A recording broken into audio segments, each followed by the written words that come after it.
there was a huge bang, crash.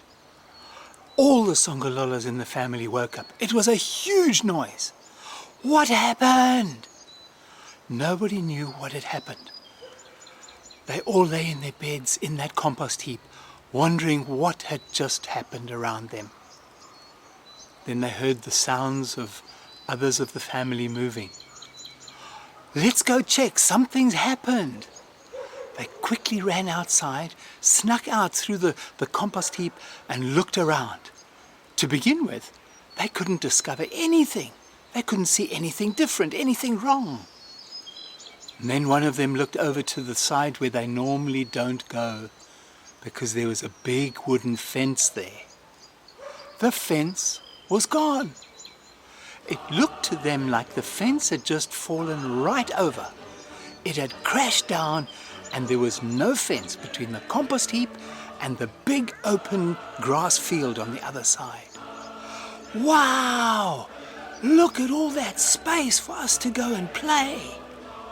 They got so excited. Soon a whole lot of other Songololos from the other parts of the garden had come down to the compost heap. What just happened? We heard a big noise. The fence, it's gone. It's fallen over. We can get out from here now. We don't have to stay inside anymore.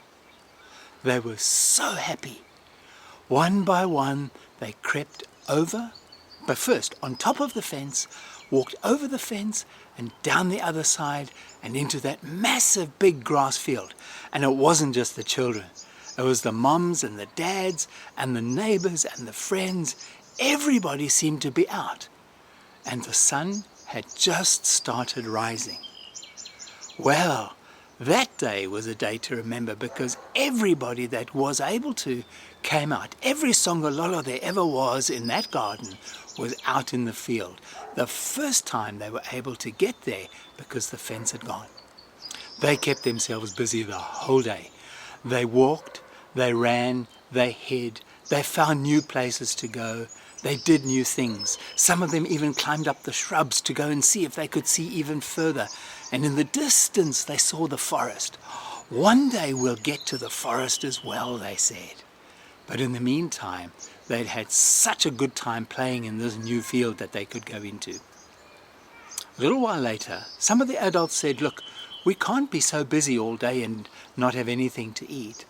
And they had found in this new open field some lovely, delicious dandelions. Now, I don't know if all Songololos eat dandelions, but these ones did. And did you know that dandelions are actually good for you? You can eat them. You can eat the seeds. You can eat the flowers. You can eat the leaves. You can even eat the roots. Yep.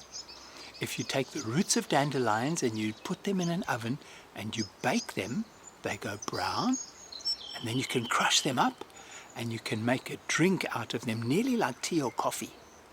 Anyway, the Songololos ate the dandelions, they nibbled on the leaves, some of them even chewed on the stems, and if you break a dandelion stem, you see it's got a hole in it. They were blowing at each other through the hole in the dandelion stem. They were having such fun doing all sorts. Then they decided, well, we've had an outing, it's been lovely. Let's get back home before it gets too hot outside. And so one by one, they began to make their way home. And then they came to the wooden fence that was broken down. Oh, they said, isn't it lovely to not have the restrictions anymore, the fence anymore? And they climbed back over the fence, into the compost heap, and back into their home. Now we can rest. We've had such a lovely day. Those Songololos discovered the freedom and the joy of being able to do things that they weren't able to do before. That's it for now. See you again another time. Bye.